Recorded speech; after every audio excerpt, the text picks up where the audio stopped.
statement. Charged in rapper Pop Smoke's murder, sentenced to nearly 30 years in prison. 24-year-old Corey Walker pleaded guilty to voluntary manslaughter earlier this month. And an investigation now into what happened at his gravesite. We know what happened, it's who's responsible. Horribly vandalized. Over the weekend, they discovered that the tomb where he has been laid to rest, destroyed by someone. You can see his last name, Audrey Jackson. By the way, desecrating a gravesite is a crime. Oh, yeah, guys, this is just really disgusting. A grieving mother dropped to her knees at her son's grave, staring at the cracked marble, the scattered debris, and the burn marks from smoke joints left behind by whoever did this, and she said, "Whoever you are, you have my attention now." That's Audrey Jackson, the mother of Bashar Baraka Jackson. The world knows him as Pop Smoke, and she said those words in September 2021, over a year after she buried her 20-year-old son, the King of Brooklyn, after a group of juveniles broke into his Hollywood Hills Airbnb and shot him over a diamond-studded Rolex. Let that really sink in. This woman already had to lay her child to rest, already had to watch her son get buried at Greenwood Cemetery in Brooklyn, surrounded by grief and hundreds of fans flooding the streets of Canarsie to say goodbye, already had to wake up every single day, knowing her son, a young man on the verge of changing hip-hop, was taken at just 20, and then somebody went to his grave, shattered the marble plaque with his name on it left. Drag marks outside the crypt, marks that told police someone actually tried to pull his casket out of the wall. These are the furries. Hoovers, and this is the story of what they did, why it happened, what Audrey Jackson said about it, and what it all means for Pop Smoke's legacy. Stay locked in, because this one runs deep to understand how it even got here. A mother cleaning up her murdered son's desecrated grave. You have to go back. The start back to Canarsie, Brooklyn, back to East 92nd Street, where a young kid named Bashar Baraka Jackson was already becoming a name before the world caught on. Pop Smoke was born July 20th, 1999. His mother, Audrey Jackson, is Jamaican. His father, Greg Jackson, is Panamanian. Canarsie, for those who don't know, sits in the southeast part of Brooklyn. They call it the Flossie, known for being flashy, bold, and unapologetic with style. The streets played a big role in raising Pop, no question. He attended 9 different schools growing up, constantly moving because of the life around him, getting into trouble, caught up in situations, doing what a lot of kids from similar environments do when real options feel limited. He was expelled from middle school for bringing a gun, spent 2 years on house arrest.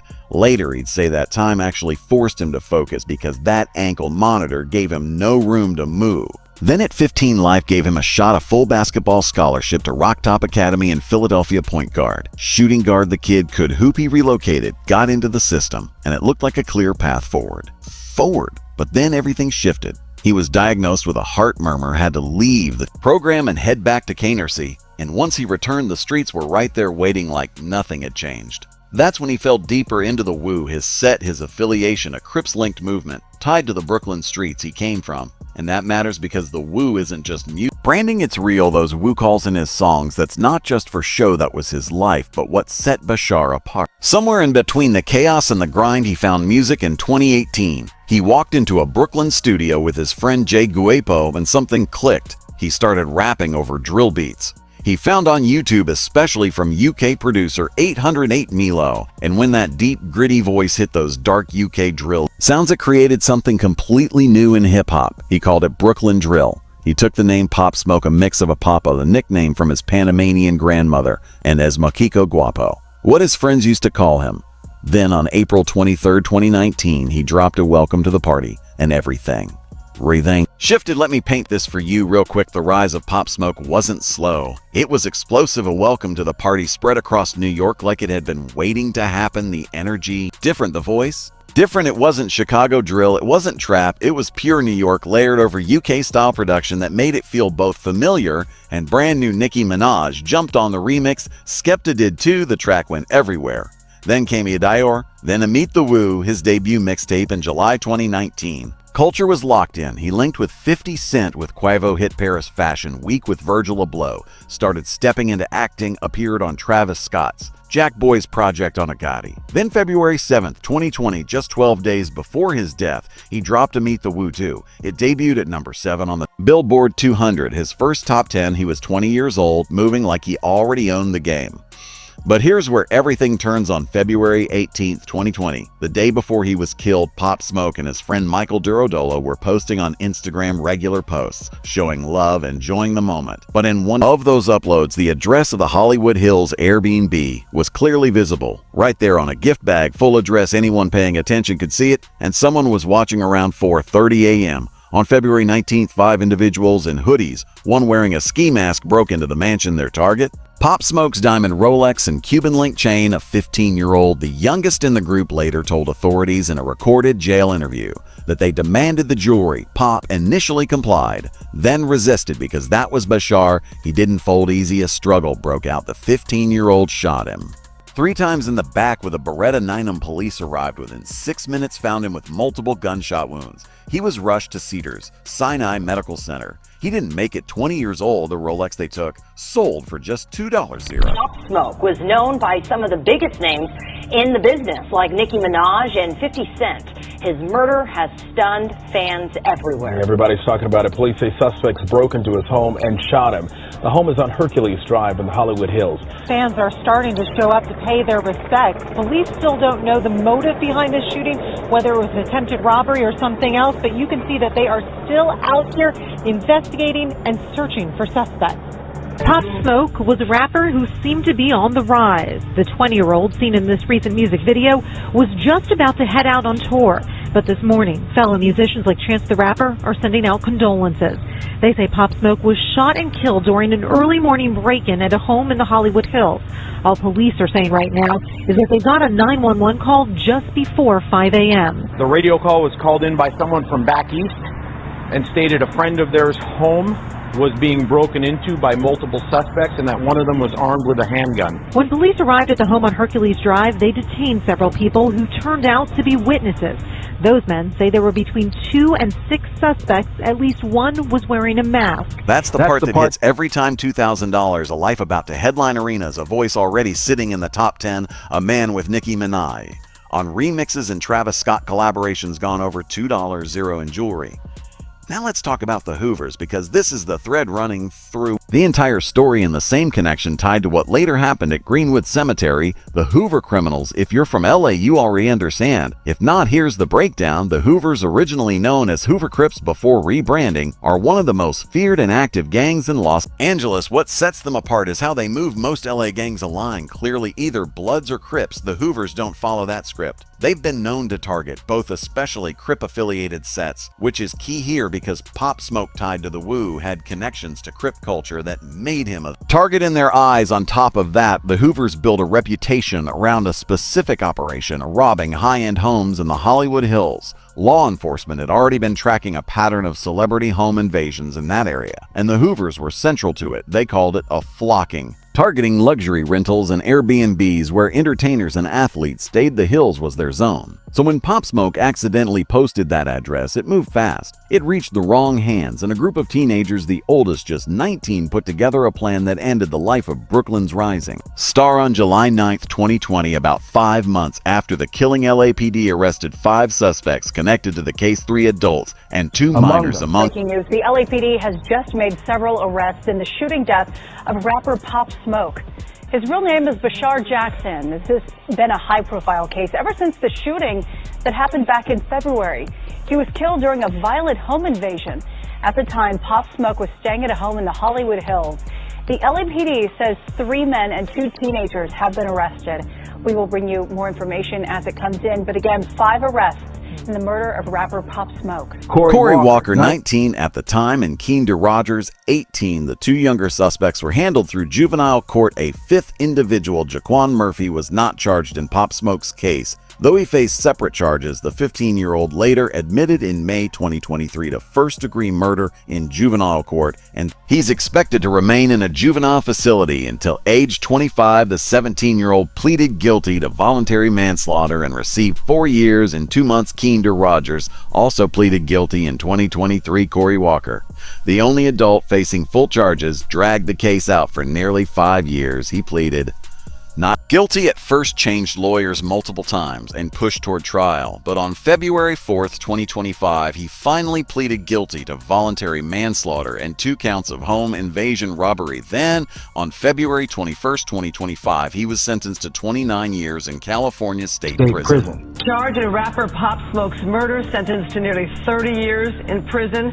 24-year-old Corey Walker pleaded guilty to voluntary manslaughter earlier this month. When Audrey Jackson heard about Walker's plea, she told Rolling Stone, "It's over for everybody except me. This never ends for me, and that's unfair. I appreciate that justice was served, but my life doesn't change. I still don't have my son." Sit with that for a second, because that's a pain she carries every single day. Now fast forward to September 2021, because what happened at Greenwood Cemetery takes this story to another level. It's September 10th, 2021, a Friday afternoon, somewhere between 2:30 p.m. that day and 2:00 p.m. Saturday. Somebody showed up to Greenwood Cemetery in Brooklyn, one of the most historic burial grounds in the country, where Pop Smoke had been laid to rest since March 2020. And someone went there and desecrated his grave. Here's what the scene looked like when it was found: the marble plaque built into the outer wall of the mausoleum, the one engraved with his birth name, Bashar Dawi. Baraka Jackson, along with his birth and death dates, was cracked, almost completely shattered. This wasn't light damage.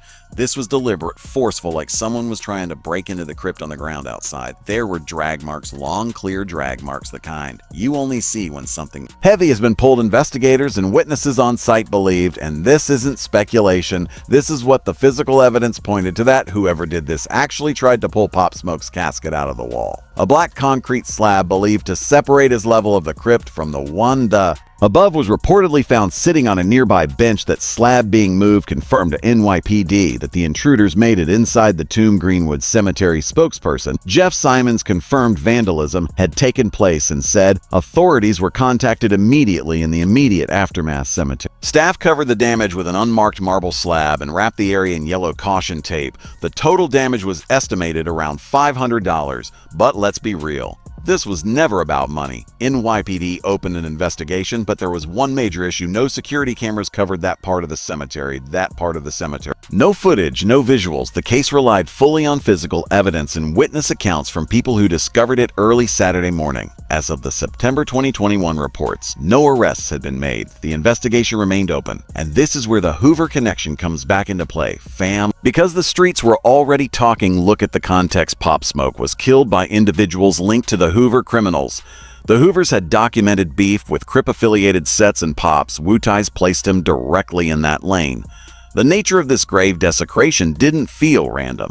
Didn't look like a fan losing control. You don't try to pull a casket out of a crypt for fun. You don't travel to a cemetery, crack marble, move slabs, and attempt something like that out of boredom. When the story broke the internet, lit up, people started connecting dots instantly. The same energy believed to be behind the murder, the anti-Crip stance, the targeted nature of the attack, was now being linked to what happened at Greenwood Street. Analysts, hip-hop, voices, fans, they were all saying the same thing.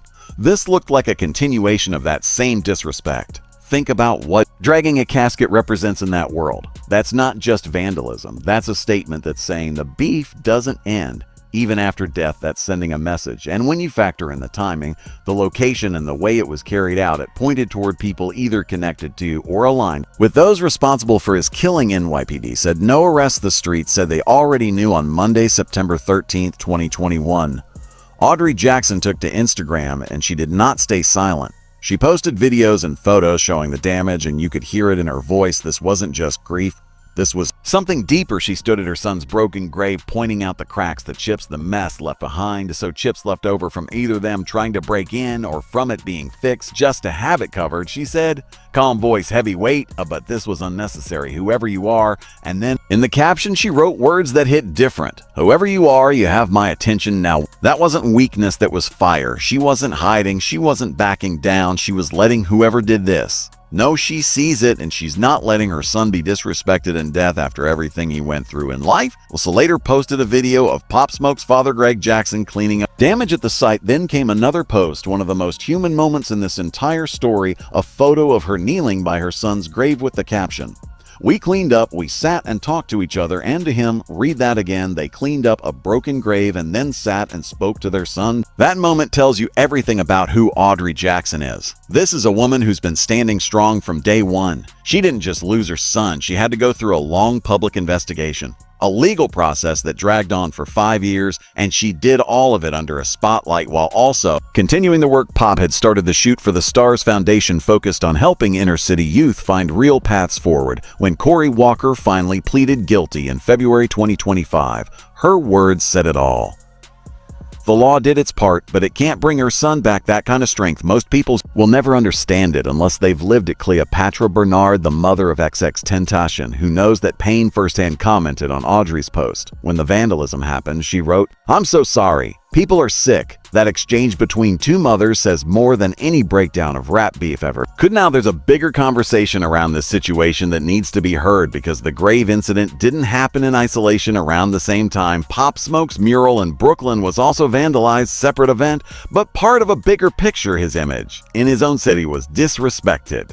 His resting place was disturbed. This didn't feel random. The culture felt it, and the culture responded. And here's what I really want y'all to sit with, because this story goes beyond one cemetery in Brooklyn. In September 2021, at just 20 years old, Pop Smoke had already done something rare in hip-hop. He didn't just create a lane for himself, he opened doors for a whole generation of Brooklyn artists before him. Brooklyn's sound was built on legacy. Biggie, Jay-Z, G-Snine with Bobby Shmurda Pop took that DNA and blended it with UK drill in a way that created something completely new. He built a bridge between Brooklyn and London. He gave the culture a new sound and then lost his life over a Rolex taken by teenagers barely old enough to vote. The aftermath showed just how big he really was. His posthumous album, Shoot for the Stars Aim for the Moon, dropped July 3rd, 2020. Executive produced by 50 Cent, it debuted at #1 on the Billboard 200 #1 after his death. Artists like Fivio Foreign, Roddy, Rick Da Baby, Quavo all showed up to honor him. The album went multi-platinum, streams went crazy. The world caught up to the DNs. What Canarsie already knew, this was only the beginning. So when people tied to that Hoover energy went to his grave and tried to pull his casket out, they weren't just damaging marble.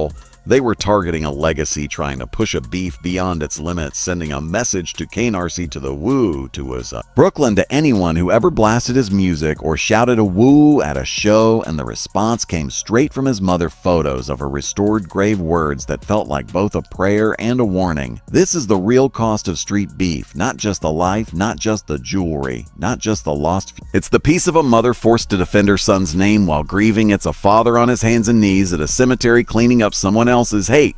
It's a community that lost Biggie, lost Nipsey, and now lost Pop Smoke before he ever got the chance to grow into what he could have been. Canarsie says they have their angel now. Bed-Stuy has Biggie, Crenshaw has Nipsey, Canarsie has Pop Smoke. But here's the real takeaway: Audrey Jackson didn't fold. She stood at that grave and made it clear whoever did this now has her attention. She built the Shoot for the Stars Foundation to carry her son purpose forward. She stood in court after Cory Walker's plea and reminded everyone justice doesn't erase loss. What happened at Greenwood that weekend was meant to erase, to disrespect, to say nothing is sacred. Not death, not burial, not a name carved in stone. They tried to drag Pop Smoke out of grave, but you can't remove someone from the culture they helped build. You can't break a movement by cracking marble. Basher Baraka Jackson is still here. His voice still plays from Brooklyn to London. His sound still shapes the next wave of drill. His mother is still standing with strength and fire. The people who did this will never understand. The Hoovers took a life over a $2 zero watch. They ended up with convictions and decades behind bars. The youngest won't be free until 25. The oldest got 29 years. None of them are living the life they thought they were chasing that night. And Pop Smoke, his album went #1. His foundation is still active. His mother is still fighting. That's what really earns respect, not taking, but surviving and pushing forward after everything is taken long live. Basher Baraka Jackson, the smoke never clears. Y'all already know what to do. Drop your thoughts.